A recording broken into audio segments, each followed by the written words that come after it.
How the hell did we get here? It's a big triangle or something. I don't know. What's on the top there?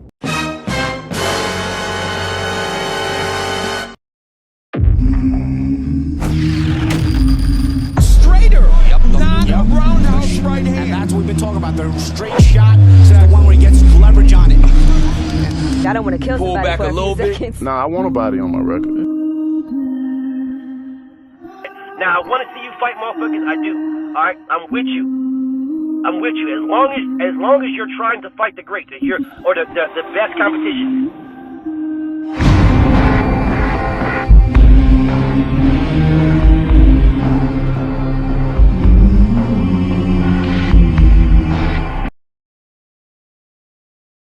What you are looking at is Vasyl Lomachenko's professional resume. Arguably one of the greatest resumes in boxing, if not the best resume in boxing right now. Vasyl Lomachenko started boxing professionally. You know, they got some pro box thing that he did before his actual pro boxing started. So he's actually got more fights than what's on here. However, we're only going to roll with what is on BoxRec. I could pull up some other things and go through that, but we're not going to do that. All right. So in 2013, this was the first and only time that this man has been unranked in his entire career. The first and only time. But he fought number 7, Jose Luis Ramirez, WBO number 7. He was not ranked in any other sanctioned body, but he was ranked number 7 in the WBO. He was 25-3, and at the time, the lineal status was vacant. Jose Ramirez was not ranked in the lineal line. As you see, the other champions: Evgeny Gradovich, Victor Terraza, Mikey Garcia, Chris John. But he beat Jose Luis Ramirez. In his next fight, his second fight of his professional career, was for the WBO championship against Orlando Salido. Orlando Salido was the WBO champion. He ended up being overweight, so he got stripped of his belt, so only Loma could win it, and he went on to fight him anyway. People are going to make all kind of excuses about what happened on the fight. I don't care. He lost, and that's just the end of that. However, Orlando Salido was in the lineal line, and he was ranked number 2 in the lineal line. This is pretty damn good for your first 2 fights to be number 7 in the WBO and then number 2 lineal, and the WBO champion. Evgeny was still the IBF. Johnny Gonzalez became the WBC. Loma became the WB. Well, he lost that. He lost that one, but he would have became WBO champion, but he lost that one. Orlando Salido was the champion. Nicholas Walters was the WBA champion. Loma moved from number 7 up to number 5. His third fight, he fought Gary Russell. Again, his resume is phenomenal. Gary Russell was ranked number 1 in the WBO. Number 1. He was 24-0 at that time. He was undefeated. The ring status was still, the lineal status was still vacant, and Gary was not ranked in the line, which was weird, but he wasn't ranked in the line. Evgeny was still there. Johnny Gonzalez was still there. The WBO championship was vacant because Orlando Salido won that fight, but, you know, he couldn't win the belt for obvious reasons. He lost it on the scales. Nicholas Walters was still the WBA. Loma was still number 5 ranked in the WBO. So when he beat him, now Loma's the champion. So his next fight, he fought the number 1 ranked Sirani Takahakan, whoever the fuck this dude's name is. Still, the line was vacant. This guy was not ranked in the line. Evgeny was still IBF. WBC was still Johnny Gonzalez. Lomachenko was now the champion. Nicholas Walters was now the champion in the WBA. His next fight, Galamir Rodriguez, also number 1 ranked. He moved up to the number 1 spot. He fought that number 1 guy. Gary Russell became the WBC. Evgeny was the IBF. Loma was the WBO. Nicholas Walters was the WBA. This is where I start to look at him a little differently here, because Nicholas Walters was a top-ranked fighter that Bob Arum dictated terms to Nicholas Walters. So this should have been a unification. Lomachenko and Nicholas Walters should have unified right here. These guys could tell you over and over again, I fight who they put in front of me. Well, Bob Arum should have put Nicholas Walters and Lomachenko in front of each other. So there's no excuse on why they shouldn't. So let me take a step back, though. The Gary Russell fight. Gary Russell was 24-0. He was a PBC fighter. Before PBC was PBC, he was still rocking out with those guys over there on that side of the street, quote unquote. He was 24-0. Yet they put Gary Russell, undefeated 24-0 Gary Russell, number 1 ranked WBO Gary Russell, in the ring with Vasily Lomachenko. So I really don't want to hear all the excuses that people keep making and telling me about this guy can't go here and this guy can't go there, because they can.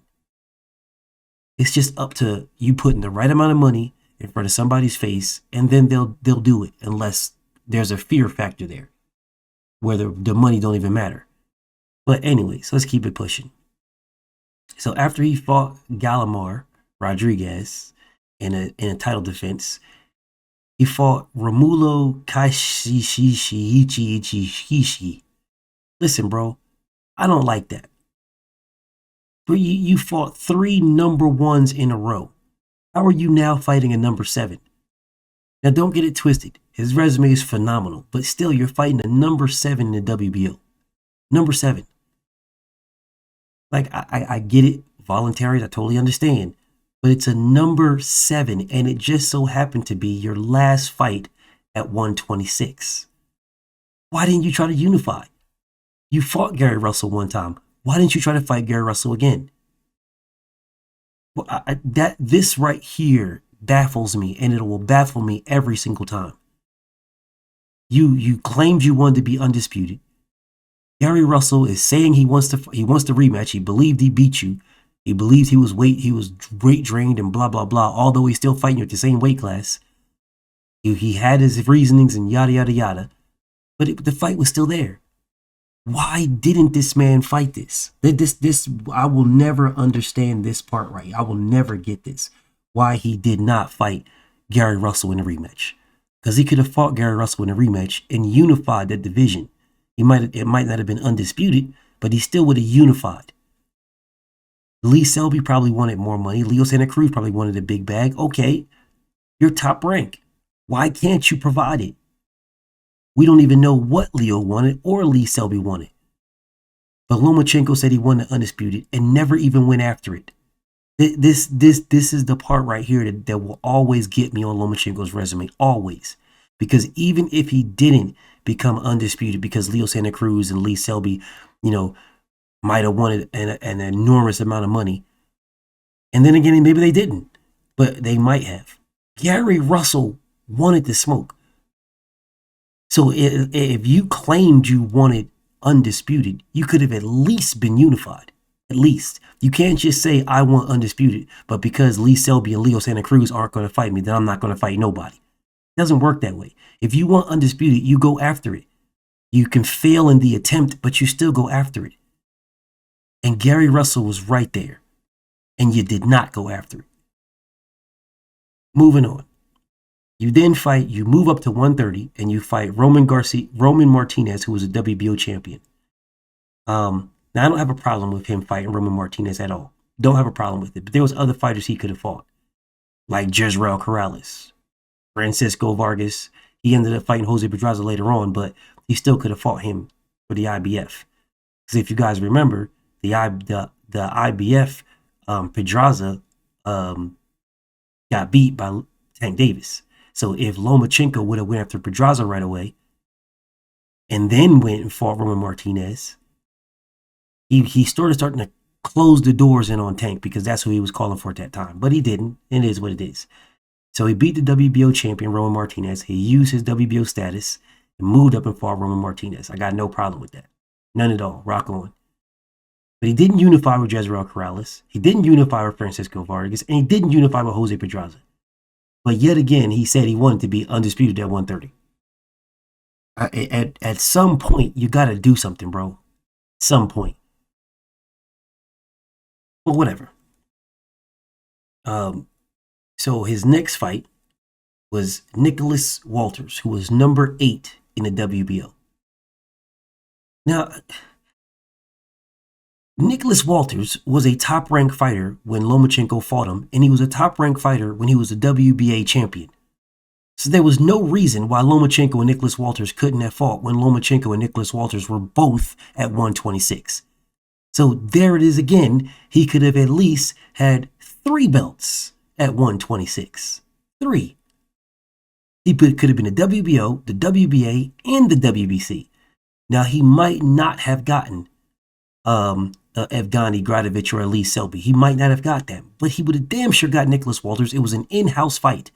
So after fighting Nicholas Walters, he could have went right back around and got Gary Russell, who he had already fought and already beaten. So he would have been a unified, 3-belt unified champion with 6 fights in.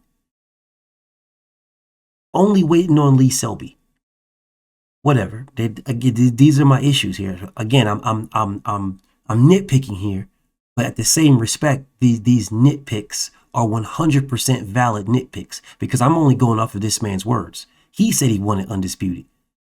He had a unification with Nicholas Walters in-house that he didn't do. And then he had a unification with Gary Russell, which he could have did. He already beat him. Moving on. So he ended up fighting Nicholas Walters at a higher weight class with no belt, but just his belt on the line, when Nicholas Walters was number 8 in the WBO. Still undefeated, but number 8, which is, it just blows my mind on why he was not at least 3 belts at 126. Whatever. So he moves on to fight number 2, Jason Sosa. Now, this is, again, a stellar-ass resume. Phenomenal resume. Absolutely phenomenal.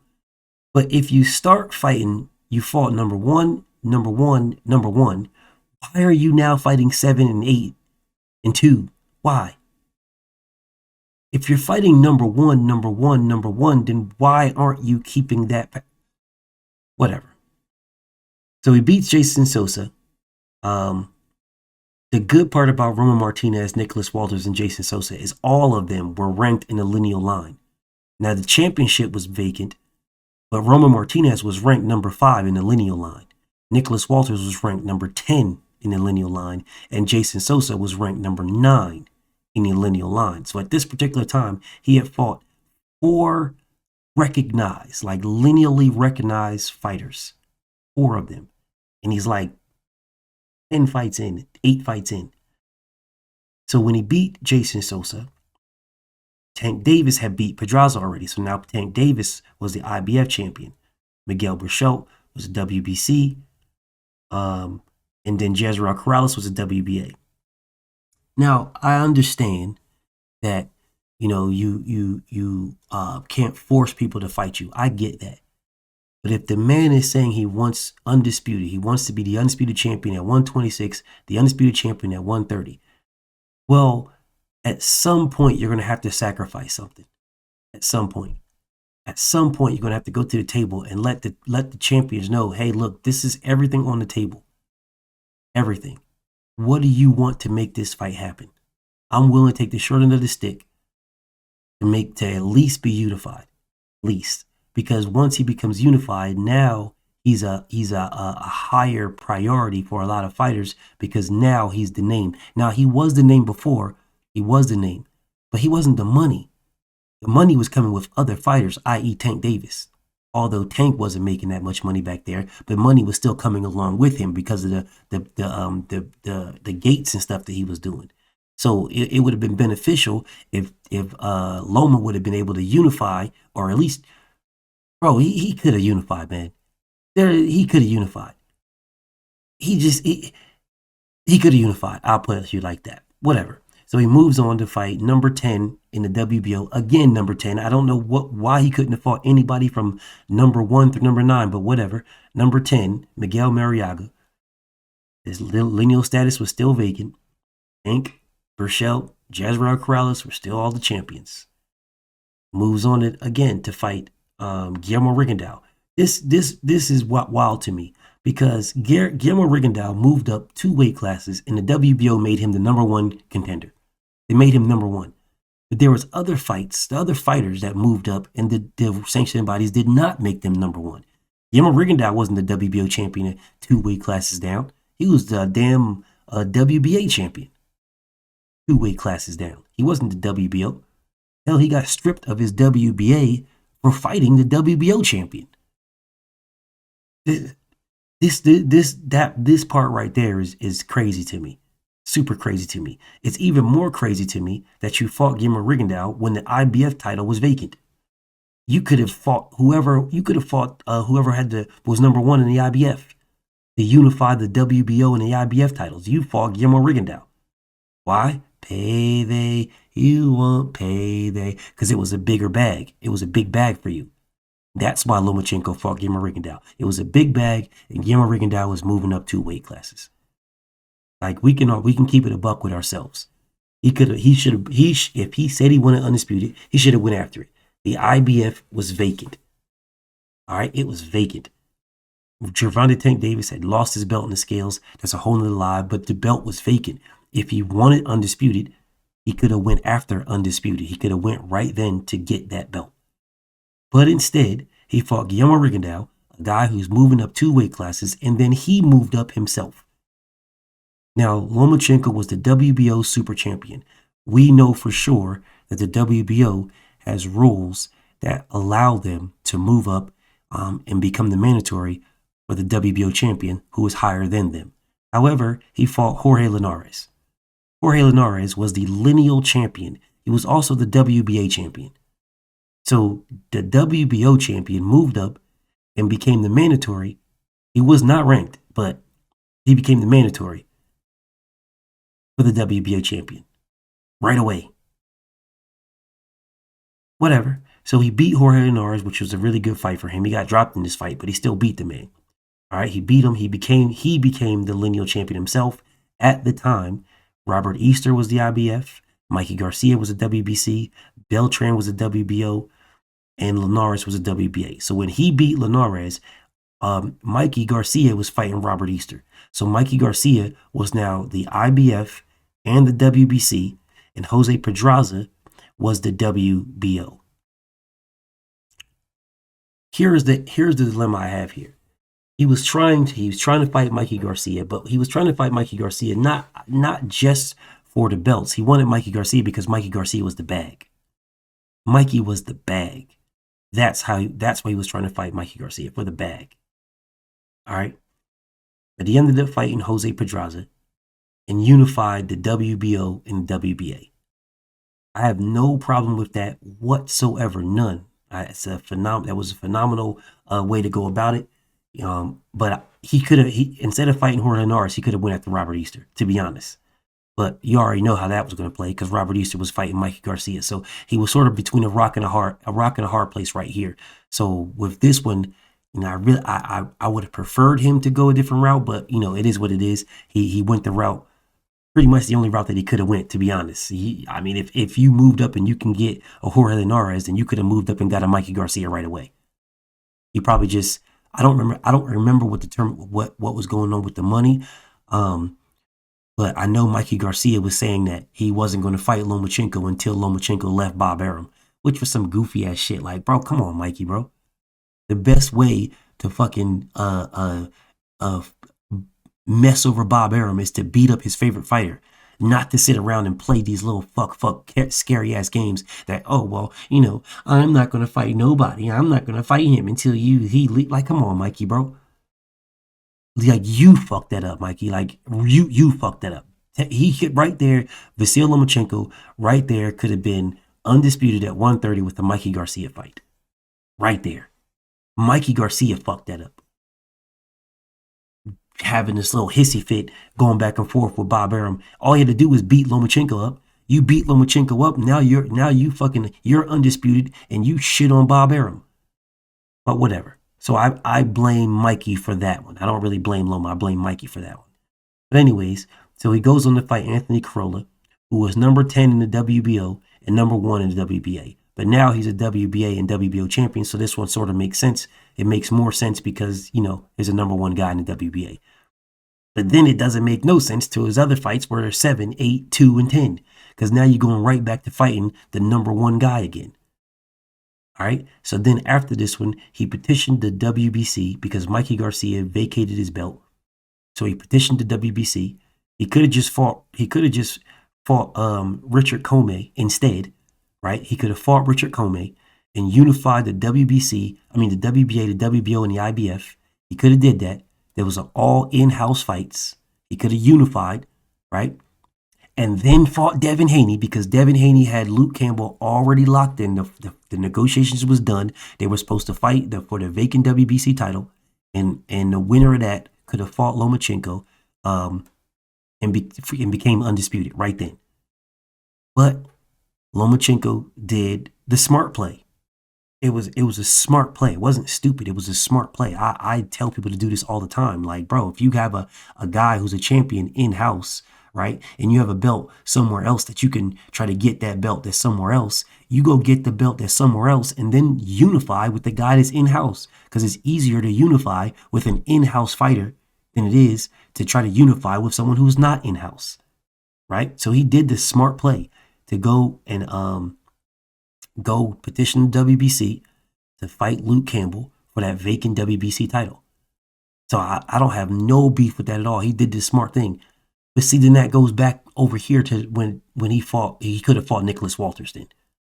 Because if you did the smart thing, right, by getting the fucking belts that are not in-house and then coming back to get the fights that are in-house, well, when he was the WBO champion at 126 and Nicholas Walters was the WBA champion, you couldn't get a Johnny Gonzalez or an Evgeny Gradovich fight. So then the only thing that was left was an in-house fight. That was the only thing that's left.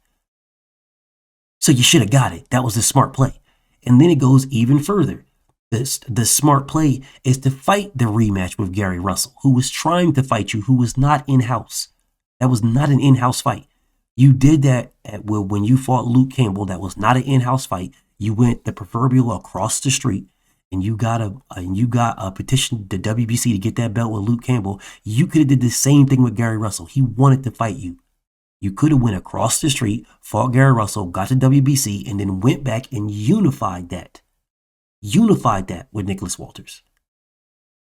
Or unify with Nicholas Walters and then went across the street. Gary Russell wasn't going nowhere. He was thirsty for a rematch. So you could have unified with Nicholas Walters, had Bob Arum force it, which he could have, and then went back over and then fought Gary Russell. Bob Arum was trying to milk it. He was trying to milk it.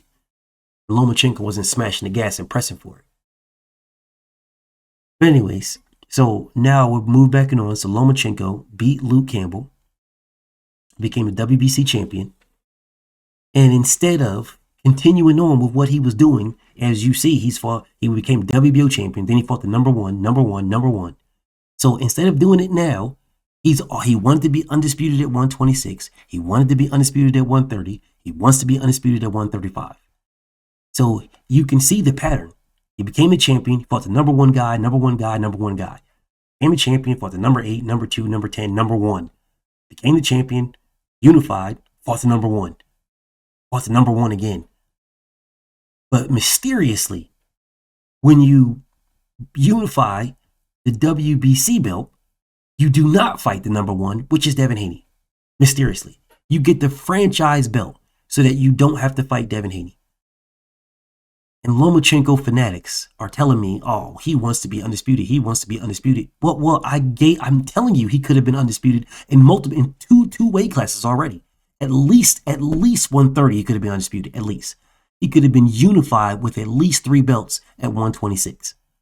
It did not stop him from fighting the number 1 guy, number 7 guy, number 8 guy, number 2 guy, number 10 guy, number 1 guy, number 10, number 1 guy. It didn't stop him. It only stopped him from fighting the number 1 guy when the number 1 guy's name was Devin Haney. Before that, it didn't stop him at all. He still wanted undisputed, but he's going to fight the guy that was his number 1. He had no problem fighting him. until it became Devin Haney. When his number one was Devin Haney, now all of a sudden he sits on the shelf. He sat on the shelf and waited. Sat on the shelf and waited a year. Like, bro, you waited a whole year. You sat on the shelf and waited a whole year. A year and some months. A year and 2 months. Like, you waited a year and 2 months to fight Teofimo Lopez. When you could have fought Devin Haney and stayed sharp. That inactivity that always catches up to people, you could have fought Devin Haney within that time frame. You could have had the number one out of the way. And then you could have fought Teofimo Lopez. Hell, you might have been in better shape, because if you fought Devin Haney and you beat Devin Haney, you might have realized that you had an injury right then. So you could have been able to work or get the surgery that you need before you fought Teofimo Lopez. So when you fought Teofimo Lopez, you probably would have beat him too had you got the surgery you needed. But you didn't realize that you needed surgery until you fought Teofimo Lopez because you were inactive. You were ducking Devin Haney.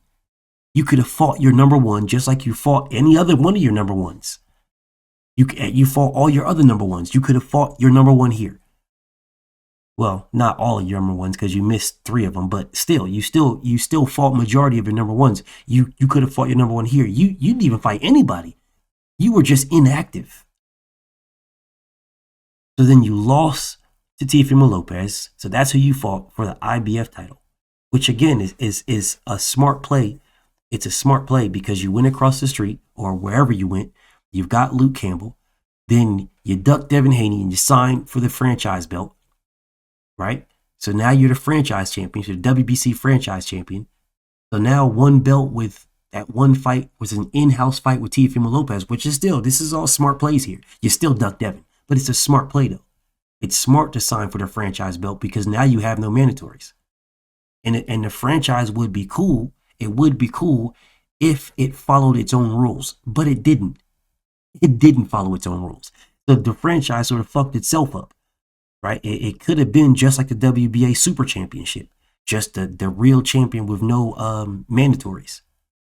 You know, it could have been the same exact way, but it fucked itself up by passing it, being able to pass it along and, you know, going against whatever rules it is giving itself. It fucked itself up, and then it just sort of just went away. It just went away. Nobody even knew. Just one day it was here, and then all of a sudden just went away. And there was only 3 ever franchise champions. Like, it's the weirdest, wackest, most duckest belt in the world. But whatever. So you fight Teofimo Lopez, you lose. You move on. You fight number 8 WB, number 8 in the WBC, number 10 IBF, number 9 WBA, and number 5 WBO, Masayoshi Nakanani Tuni Tuki. You fight that nigga. You beat that nigga's ass. All right?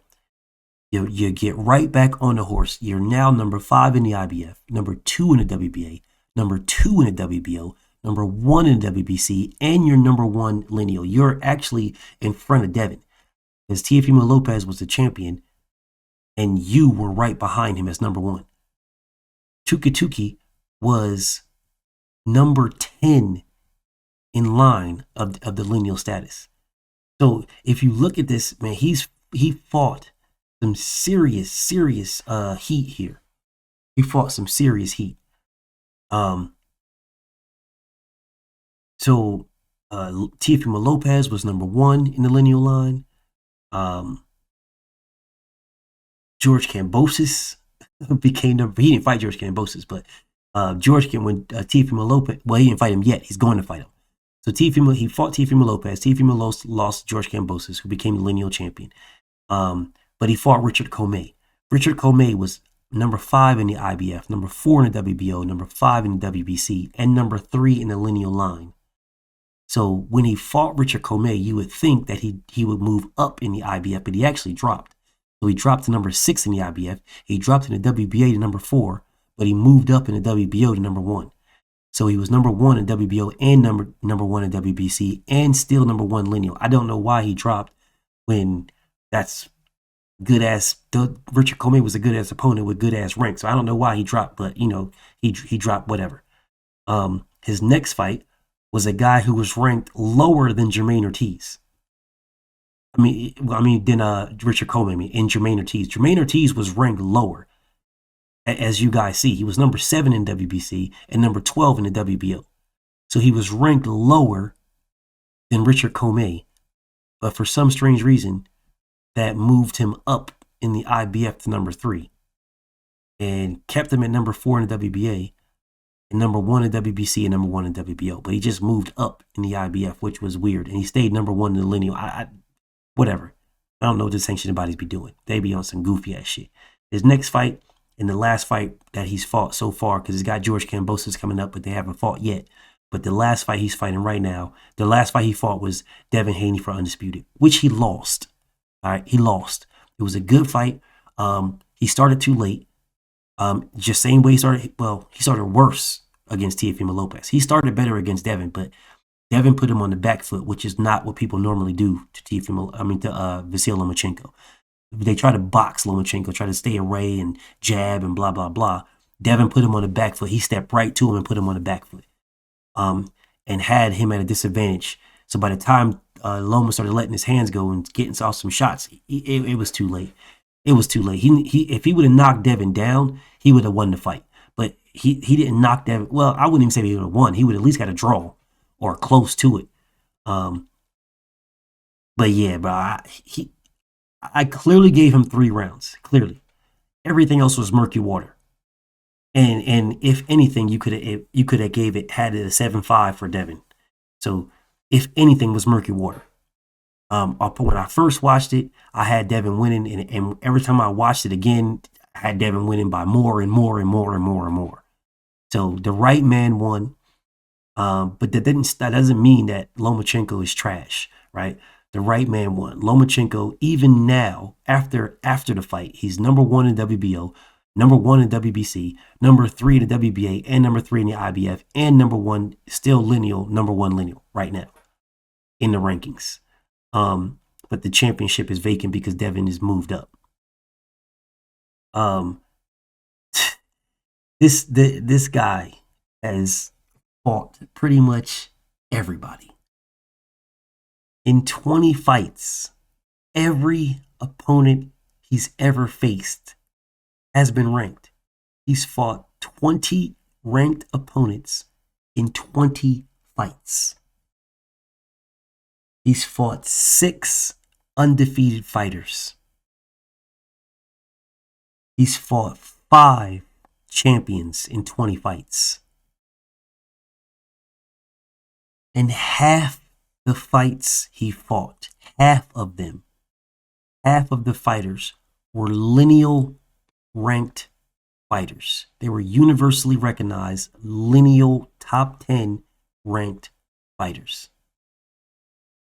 The combined records of the fighters he fought is 540 with 45 losses and 17 draws, which is a 91.7% win ratio. Vasyl Lomachenko is a bad motherfucker, man. He's a bad motherfucker with a phenomenal resume. Phenomenal. There are some things in there that I don't agree with. There's some things that I don't like, and there's some maneuvering around that he did.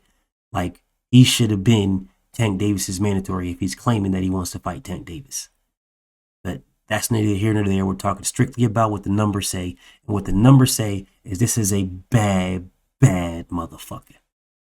BFTB. Shout out to the mighty LDBC. I'm out.